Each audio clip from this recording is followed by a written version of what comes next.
नमस्कार मैं मौजिद बंधुসকল पलकते चाওক আজি 9টা গুৰুত্বপূৰ্ণ খবৰ।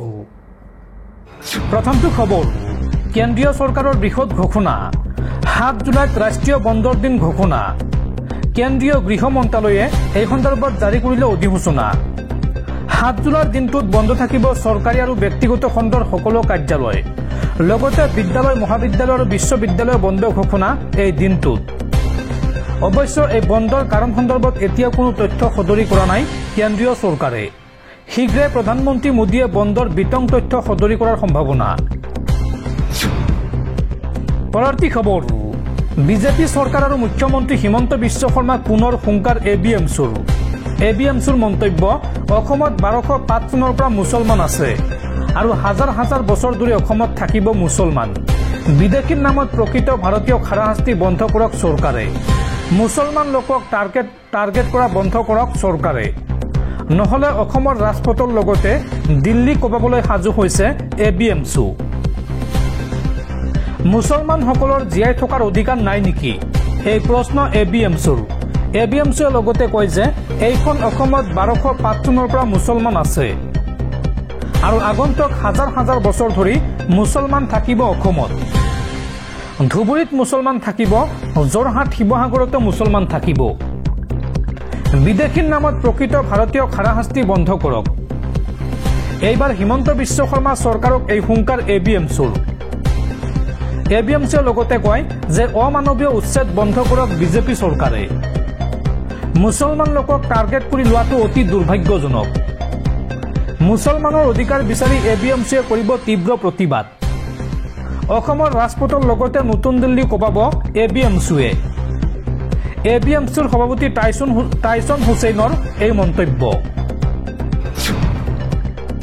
পৰৱৰ্তী খবৰ সাৱধান ৰাজ্যবাসী ৰাজ্যত পুনৰ বতৰৰ ল'ব কাল ৰূপ অহা 30 জুনলৈকে ৰাজ্যত হ'ব প্ৰচণ্ড বৰষুণ উৎকট গৰমৰ পৰা ৰক্ষা পাব ৰাজ্যবাসীয়ে আৰু এই বৰষুণক লৈ ৰাজ্যজুৰি হাই এলাৰ্ট জাৰি বতৰ বিজ্ঞান কেন্দ্ৰৰ দৰ্শকসকল আৰু বহুতো গুৰুত্বপূৰ্ণ খবৰ আছে তাৰ আগতে আপোনাক জনাও যে যদি আপুনি এতিয়ালৈকে এইটো ভিডিঅ'ত লাইক কৰা নাই তেন্তে এতিয়াই ভিডিঅ'টোত লাইক কৰি দিয়ক আৰু এনেকুৱা ধৰণৰ ভিডিঅ'সমূহ নিতৌ চাবলৈ চেনেলটো ছাবস্ক্ৰাইব কৰি কাষত থকা বেল আইকনটো প্ৰেছ কৰি ৰাখক পৰৱৰ্তী খবৰ অৰুণোদয় আঁচনিক লৈ মুখ্যমন্ত্ৰী হিমন্ত বিশ্ব শৰ্মাৰ বৃহৎ ঘোষণা অৰুণোদয় আঁচনিৰ ধন পাবলৈ শীঘ্ৰেই কৰক এই কাম অন্যথা হিতাধিকাৰী তালিকাৰ পৰা বাদ পৰিব পাৰে আপোনাৰ নাম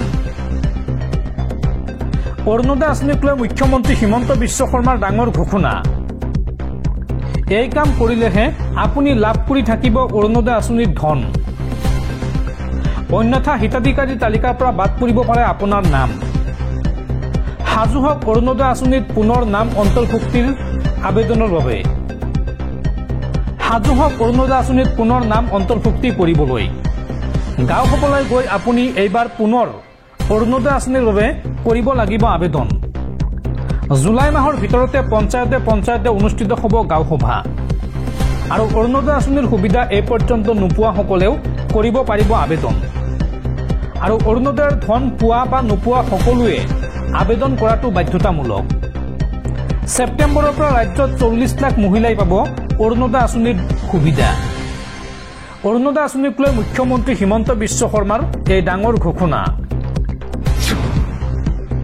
পৰৱৰ্তী খবৰ 2026 বিধানসভা নিৰ্বাচনক লৈ ডাঙৰ খবৰ এই সন্দৰ্ভত অখিল গগৈয়ে কৰিছে ডাঙৰ মন্তব্য অখিল গগৈয়ে কয় যে গৌৰৱ গগৈ লুৰিণজ্যোতি গগৈ আৰু মই যিদিনাখনে অসমৰ 126টা সমষ্টিত এপাক মাৰি দিম সেইদিনা হিমন্ত বিশ্ব শৰ্মাৰ গাত জুই লাগিব আৰু ব্ৰহ্মপুত্ৰত জাপ দিলেও সেই জুই নুনুমায় এই মন্তব্য বিধায়ক অখিল গগৈৰ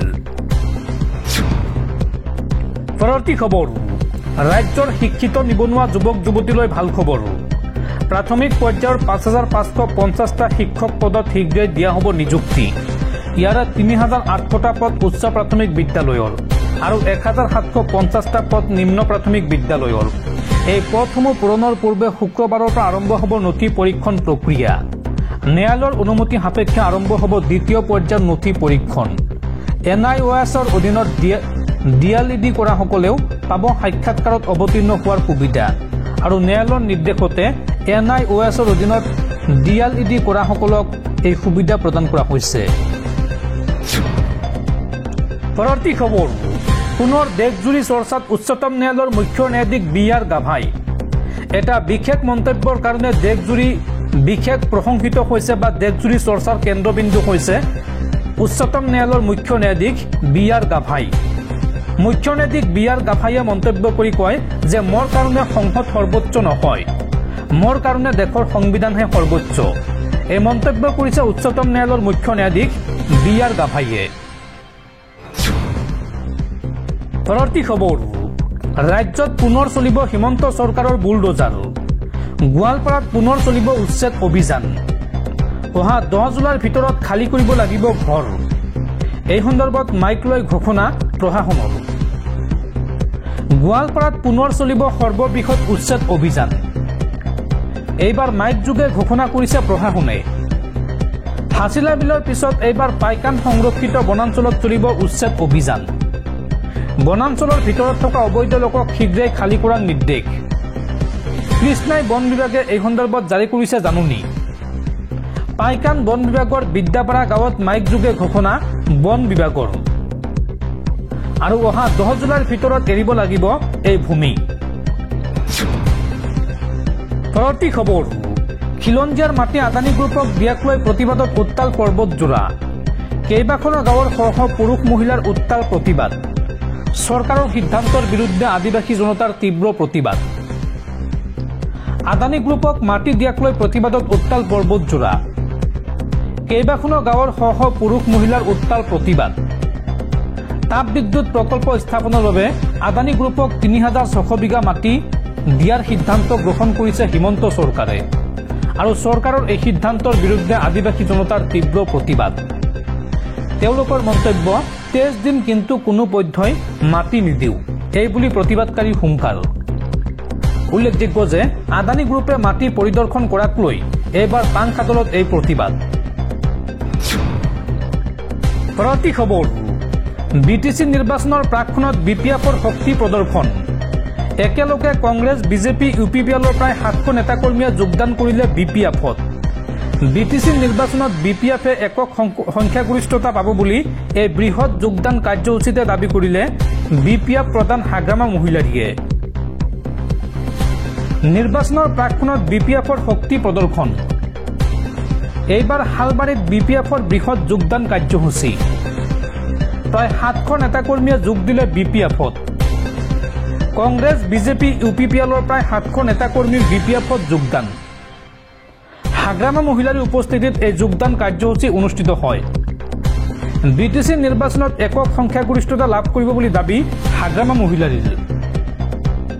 তেওঁ এই সন্দৰ্ভত কয় যে যোৱা 15-16 বছৰত আমি অকল ৰাস্তা, স্কুল, কলেজত গুৰুত্ব দি কাম কৰিছোঁ। আৰু এইবাৰ আমি নিবনুৱা সমস্যাৰ ওপৰত অধিক গুৰুত্ব দিম।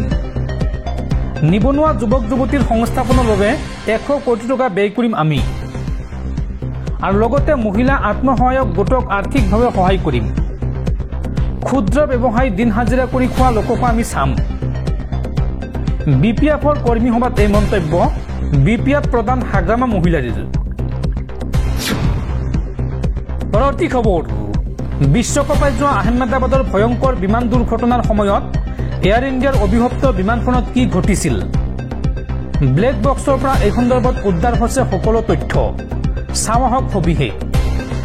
কিয় উৰণৰ কেইছেকেণ্ডমানৰ ভিতৰতে আহমেদাবাদত দুৰ্ঘটনাগ্ৰস্ত হৈছিল এয়াৰ ইণ্ডিয়াৰ নিৰ্ভৰযোগ্য বিমানখন। 12 জুনত সংঘটিত হোৱা ভয়ানক দুৰ্ঘটনাৰ পিছৰে পৰা এই প্ৰশ্নটো বাৰে বাৰে উত্থাপন হৈ আহিছে। এই সন্দৰ্ভত বিভিন্ন বিশেষজ্ঞই বিভিন্ন মতামত প্ৰকাশ কৰিছে। এইবাৰ এই দুৰ্ঘটনাৰ তদন্তত তদন্তকাৰীয়ে ডাঙৰ তথ্য পাব পাৰে। চৰকাৰে জনোৱা মতে ফ্লাইট AI-171ৰ 2টা ব্লেক বক্সৰ তথ্য সফলতাৰে ডাউনলোড কৰা হৈছে। দুৰ্ঘটনা সংঘটিত হোৱাৰ 2-3 দিনৰ ভিতৰতে বিমানখনৰ 2টা ব্লেক বক্স উদ্ধাৰ কৰিবলৈ সক্ষম হয়। এটা বাকচত CBR থাকে, য'ৰ পৰা ককপিটৰ সকলো কথা বতৰা ৰেকৰ্ড কৰা হয়। আনটো বক্সত FDR আছে, য'ত বিমানখনৰ উচ্চতা, গতি, উৰণ নিয়ন্ত্ৰণ, ইঞ্জিন আদিৰ লগত জড়িত সকলো তথ্য লিপিবদ্ধ হয়। সেয়ে দুৰ্ঘটনাৰ কাৰণ জানিবলৈ সকলোৱে এতিয়া ব্লেক বক্সত লিপিবদ্ধ তথ্যৰ বাবে অপেক্ষা কৰি আছে। প্ৰথম অৱস্থাত শুনা গৈছিল যে এই দুৰ্ঘটনাত ব্লেক বক্স যথেষ্ট ক্ষতিগ্ৰস্ত হৈছিল, ফলত ইয়াৰ পৰা আচলতে কোনো তথ্য লাভ হ'বনে নাই তাত সন্দেহৰ সৃষ্টি হৈছিল। শুনা গৈছিল যে তথ্য আহৰণ কৰিবলৈ ব্লেক বক্স আমেৰিকালৈ পঠিয়াব পাৰে, কিন্তু শেষত ইয়াৰ প্ৰয়োজন নহ'ল।